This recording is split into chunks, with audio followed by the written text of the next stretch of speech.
All right, guys, remember, what time is it in California? 9 a.m. So do we say good morning or good afternoon? Good morning. Good morning, everybody. I'm super excited to be able to visit with you guys this morning, well, this afternoon for you. What time is it where you are? 12. Are you guys on your lunch break? Yes. We just got back. Okay. Fantastic. So quick show of hands. Raise your hand if you've ever played a Breakout EDU game before. Whoa, looks like everybody's hand is up almost. All right, now everybody's hand is up. So I used to teach middle school, so I'm very keen on always observing the students and seeing how engaged everybody is. And I look around the room and I see everybody is very attentive and sitting up. And I'm so excited to be able to chat with you guys today. I'm going to tell you a few little stories about the history of the project and how things got started. If you hear a baby in the background, we have a new baby at home. His name is William, and he's 11 weeks old today. So he doesn't have much control over when he wants to share his feelings with the world. So if you hear him, we'll listen to him for a little bit and then go back to sharing. So my name is James Sanders, and I started my career in the classroom. I was a 6th grade teacher in South Los Angeles. I spent a few years there, actually 4, and in 2010, the company Google decided to make a computer called the Chromebook, something that they had never done before. And my little school in Los Angeles was the very first place that they tested Chromebooks in the classroom. And so I fell in love with the power of technology in the classroom and loving seeing how students were using these Chromebooks, these powerful learning tools in the classroom. And the rest has been history. In fact, I ended up working for Google as a contractor, helping them with different resources for teachers and helping share Chromebooks with the world. And then I went over and spent some time as a contractor for the company YouTube, because YouTube and Google are the same company. And I helped them bring educational videos to the classroom. And it was a lot of fun. We built playlists trying to figure out how to make teachers have resources that they could use in their classroom. And that was a lot of fun. After that, I worked and helped other teachers bring technology into their classroom for some schools up here in San Francisco area. And then my most exciting job was I went to Washington, D.C. and worked at the White House for President Barack Obama.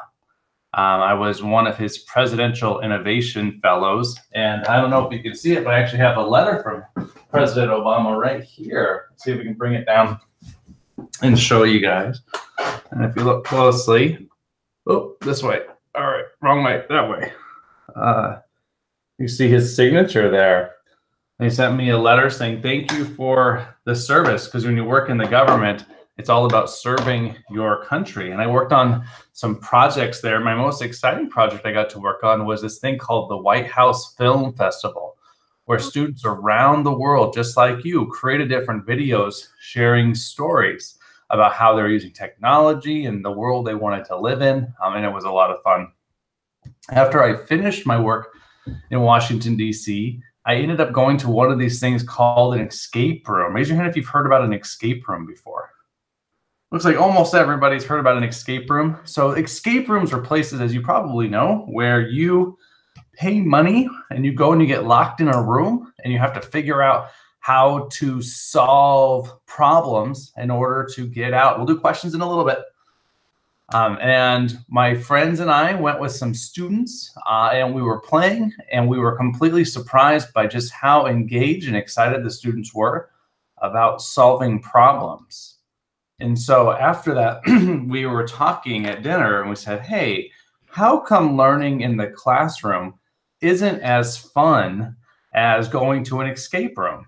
And how can we make learning in the classroom a little bit more fun? And BreakoutEDU was born. We learned quickly when we were trying our new project that it would not be very safe if we were locking students inside of classrooms. So that wasn't going to work. And so we said, okay, well, rather than having students try to figure out how to escape a classroom, what if they had to solve problems to open a locked box? And this was way back in 2015. And we started experimenting, and we saw that teachers and students really loved solving problems and trying to open the lockbox. And so we decided that this was something that we wanted to commit our entire life professionally to. When you believe in something, even if it sounds a little wacky, like taking a box that you put locks on, you have to commit 100% to give it the best chance that it can be. Ideas alone aren't worth very much. They're exciting, but it's the action that you put towards those ideas later. You know, telling your friends that you want to be in the NBA or telling your friends that you want to grow up to be an astronaut is helpful, but it takes a lot of work to actually accomplish those goals. The fun part is coming up with the idea. The hard part is actually trying to make it work. And so we went into the garage and we started building boxes. I'm actually going to try to find some pictures of that early days building the boxes. And then we are going to take some questions about BreakoutEDU. Let's see here. Hope I found a few good ones. Let me click share screen here. Here are some pictures. Let me go to that screen. You can see the very first boxes, we actually did it by hand. This is me when moving the logo from the piece of paper that we printed to the box. We'd actually take a wood burner and it would heat up the ink and it would move it to there. These are some of the very first boxes that we built. See, that's me there on the left side, and that's Mark on the right side. It was actually his idea to put boxes together. We were actually using toolboxes before Mark started building them with his hands. You can see he's all covered in wood dust. And he's been in his garage a lot trying to put those together. Let me see if I can stop the screen share now. I don't know how to do that. There we go. And then cancel. Perfect. And a couple of times he even got hurt when he was trying to staple the boxes together. It went through his thumb, so that was kind of gross. But it's Halloween, so we can talk about that. And so we did that for a couple of years, and we realized that we couldn't do it much ourselves other than maybe a few hundred. So we had to come up with another solution. And as problem solvers, we said, okay, we can probably get somebody else to build the boxes for us. And we started growing our team. And now we have 5 people that work at BreakoutEDU, and we all work at home. This is me at my house, and I have 4 employees that are also working at their houses. And it's been a lot of fun. We love looking on Twitter and seeing students like yourself around the world having fun in classroom and solving problems. And we're always thinking of new ways we can do it. Last week, we launched some new Halloween games, and we're working with helping teachers have tools so students can even design their own digital games. It's been a lot of fun. So that's kind of the quick history of BreakoutEDU. Do you guys have any questions or other stuff that we should talk about? There's one there in the back on the right. I have been to a one before, and I went with a lot of my 2 of my friends and their parents. We didn't finish the escape room, but we did finish a lot of stuff in there. I think we did the zombie escape room and that inside of Petrie City. Thank you, Katie. That's a lot of fun. I'll tell you kind of where the class is, and then half of them we were not in school last week. We were on fall break. So prior to that, I had half of the group that's in here for 8 weeks. The entire 8 weeks, I have them 1 day a week. They come from their home school, their regular school, over to the Gifted Enrichment Center. And for all 8 weeks, we were focused on BreakoutEDU, where we did digital breakouts, physical breakouts, tied into their standards at their home school. And then they wrote their own breakout. It was girls versus boys. So the girls wrote one, the boys wrote one. So it was actually very fun for me also, because all 8 weeks, all I was able, breakout. Oh, wow. Wall over there. They work on that when they can, mimicking the lock walls they have in the escape rooms, like in the lobbies. So they have that. Half of the group in here have done the BreakoutEDU unit, and this is their culminating. They're so excited to meet you today. The other half I just got today for the first time. Oh, wow. Now Welcome. hearing about Breakout EDU for the very first time. They've been introduced to it. They haven't done it in their regular schools before. There's a handful of teachers in my county doing breakouts in their regular classrooms. We're trying to spread the word. But so, yeah, some of them are. So half this group has been breakout crazy for 8 weeks, and then half just started today. So the half that has finished up the Breakout EDU units, they researched some questions prior to break. So I do have a few of them that want to come up and ask you something. Let's do it. There was also a hand in the front too. I don't know if she got to ask her question. Okay. And there's some of you whose questions he's answered already in the big talk that he already did. So if we don't get to you, it's because he already answered. So if you come up with another one, let me know. Okay. For my original kids. Let's see. Hold on, Katie. Aubrey, come up.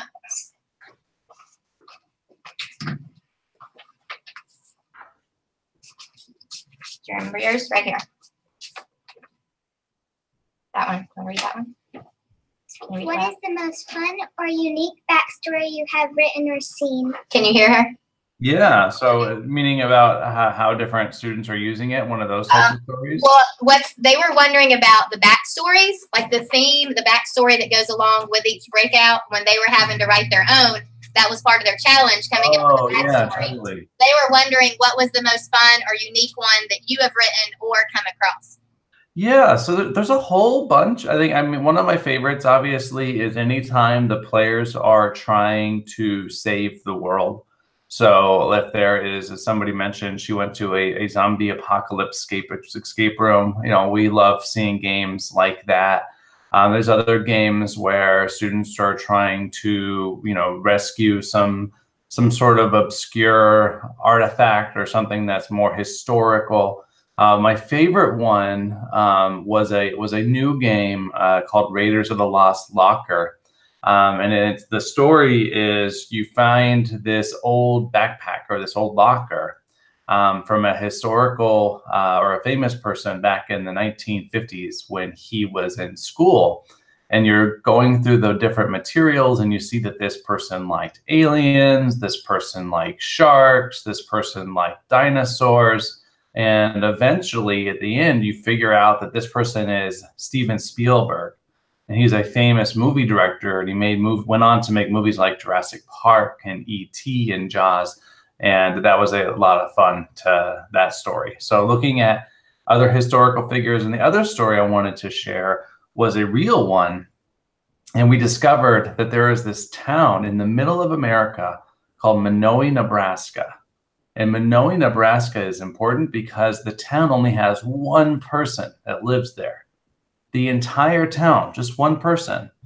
And I think her name is Susan, and she lives in Minoa, and she has a library. There is a city center, and she's the mayor of the town, and she's a librarian, and it's a real place. And we built a game all based on her library in her town called Population One, and it was a lot of fun.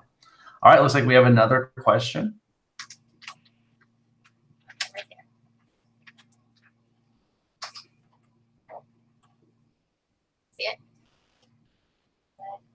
What is the first breakout you remember writing? What's the first breakout you remember writing? It's one of my favorites. It's a game called Dr. Johnson, and it was based on a zombie theme. In fact, my work this weekend, so today's Monday, so this weekend we're going to spend an entire day making the prequel to that game. So we're going to look at Dr. Johnson's beginning story, where she was a researcher at the University of Amsterdam, and she's trying to study infectious disease and before she turns evil. So it's going to be a fun backstory to that game, and so that the players can play that first game before they play the second one. So that was the very first one that I wrote, and I wrote it in the middle of the night trying to get ready for an event the next day. And this was in the very early days when we didn't really know if this thing was going to work.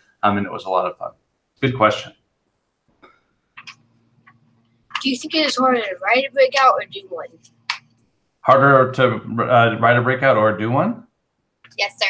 Yes. Oh, that's a good question. They're both very different things. So When you're writing a breakout, you are trying to think about a story, and you have to think probably even more critically about each of the puzzles. And if you are writing a game that happens to be about a subject that you're studying in class, you really have to focus and say, okay, does this puzzle relate to what the players are needing to learn in school? So let's say, for example, that all of the puzzles are related to division. And so it takes a lot of hard work to think, okay, how can I come up with a creative puzzle that the players will need to use their skills of division in order to solve? And so that's really hard. But both playing games and creating games require what we call the 4 C's: communication, collaboration, critical thinking, and creativity. And both require the same, whereas writing a game might only be a little bit of collaboration and a lot of critical thinking. Playing a game might be a lot of collaboration and a little bit of critical thinking.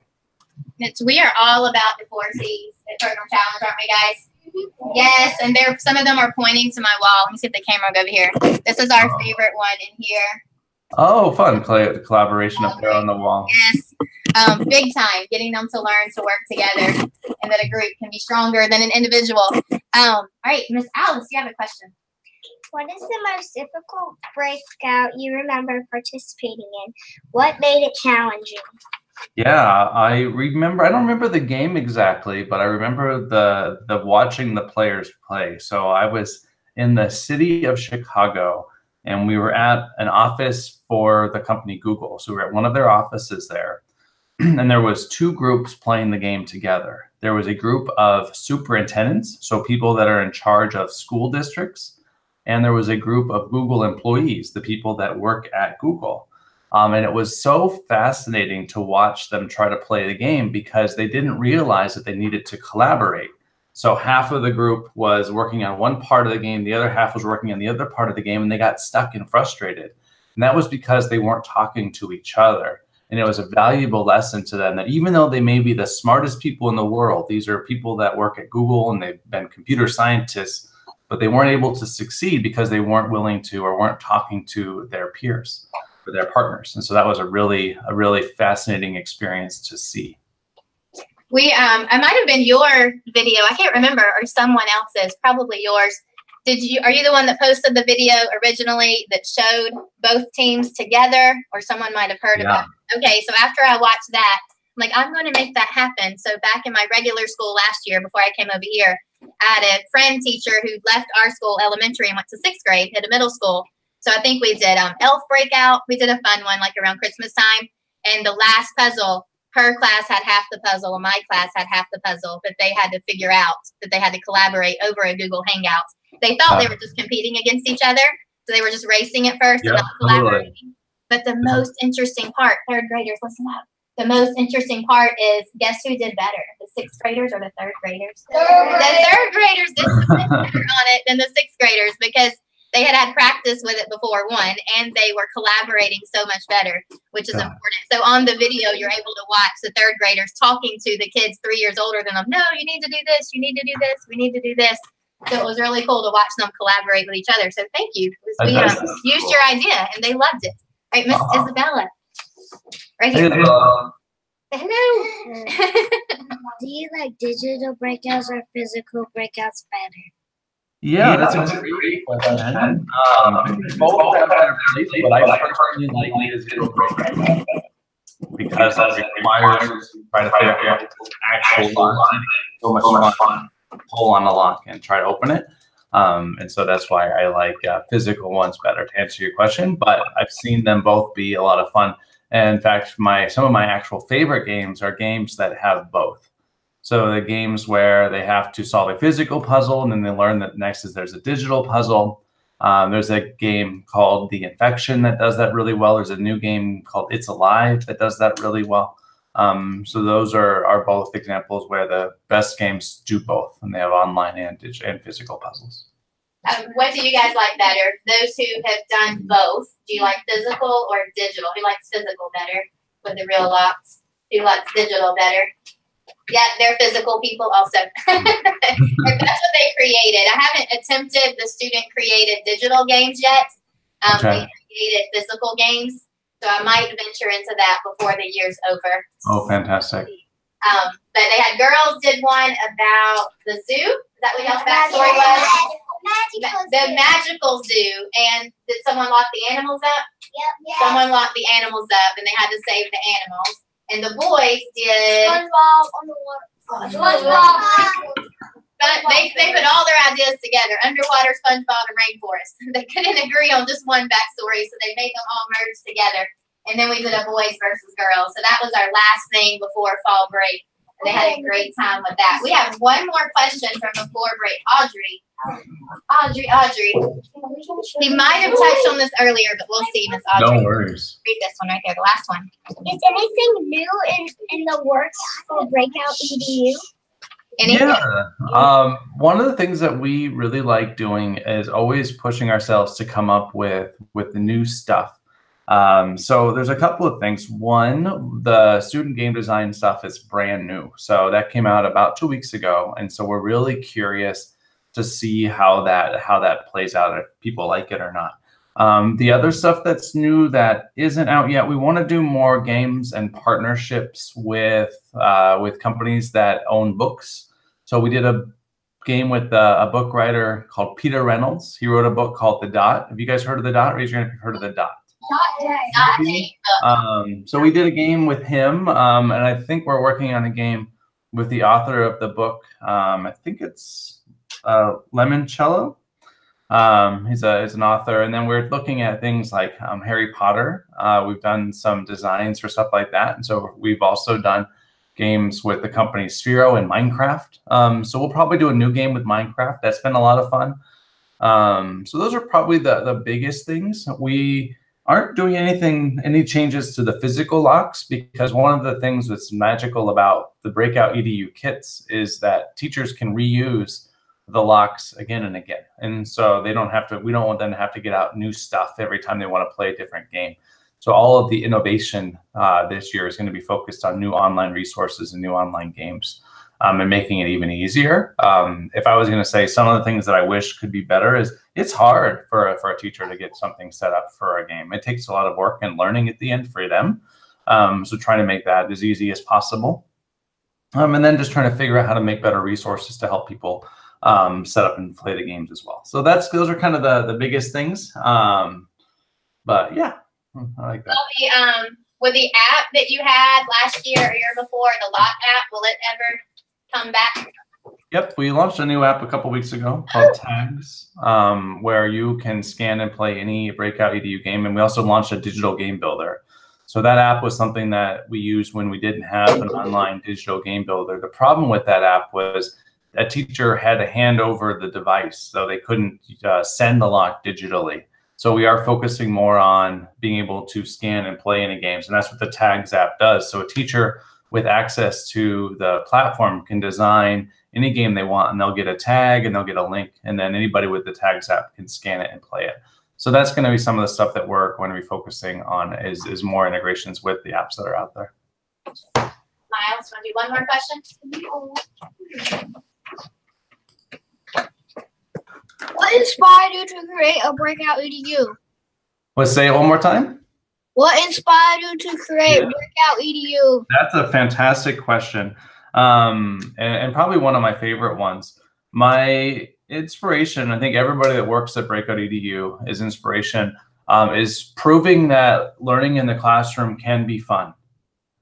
When you're playing a BreakoutEDU game, the skills that you're learning are just as important, if not more important, I believe, than some of the other things that you're doing in school. It's very important to be able to work together with your peers. It's very important to be able to think hard about difficult puzzles and still be excited about trying to solve them.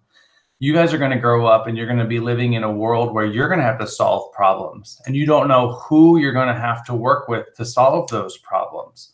So having a lot of experience playing BreakoutEDU games or things like BreakoutEDU in your classroom, where you know how to work with people in tough situations under pressure, where you only have a limited number of minutes to solve the problem, is very valuable. Like, for example, there are some problems in the world, whether it's maybe related to the weather changing, or maybe it's related to some of the plastics in the ocean, or some of these other really important problems. When you guys grow up, those problems are probably going to still be there. And in order for you to figure out how you're going to solve them, you're going to need to be able to collaborate with people and think critically and use some of those skills. And so my favorite thing about Breakout EDU is that it helps teachers do some of that stuff in the classroom. Everything that you see, or all of the magic related to Breakout, is because your teacher has put that together for you and set up those skills. All we have done is come up with a box and a lock. There isn't much magic in a box and a lock. It's how the teacher uses it that makes it magical. So thank you for that question. That's a good one. My original homeroom, the other questions we had researched, he answered in the beginning when he was telling you so much, introducing himself and why he started and who he started it with. Is there anything else that has come to mind, or students that I just got today, anything else that comes to mind? What? Can we show him the real? Yes, we will show him the lock wall. Now, my camera doesn't reach far over there, but I'll try in just a moment. Okay. Can I get something?